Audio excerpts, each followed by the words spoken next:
Good day, sir. My name is John Philip Estabat, and in this video, I'll be presenting what an accounting cycle and the 10 steps that compose an accounting cycle. First, what is accounting cycle? The accounting cycle is a collective process of identifying, analyzing, and recording the accounting events of any given company. So, the purpose of the accounting cycle is to ensure that all money that changes hands during a transaction is properly accounted for and accurately reported in any business financial statements. The 10 steps of accounting cycle. The first step, identifying and analyzing the events recorded. This is the process of identifying and analyzing the transaction to be recorded through the business documents. To analyze each transaction to determine how it will affect before recording the transaction. The second step, recording transaction in the journal. This is known as journalizing. It is the process of recording the transaction in the first book of accounts, known as the journal. Third step is posting journal entries to the ledger. It is the process of transferring the information found in the journal into the book of final entry known as a ledger.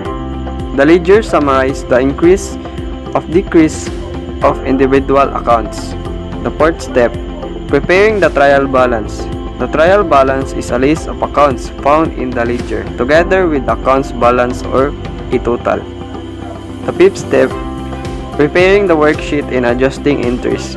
A worksheet is a common tool used by accounts to assemble on a sheet of paper all the information needed to prepare the financial statements and accounting entries. The sixth step, preparing the financial statements, are the reports prepared by a company's management to present the financial performance and position at a point in time. The seventh step, journalizing and posting of adjusting journal entries. An adjusting journal entry is an entry in a company general ledger that occurs at the end of an accounting period to record any unrecognized income or expenses for the period. The eighth step, journalizing and posting of closing journal entries. A closing entry is a journal entry made at the end of accounting period.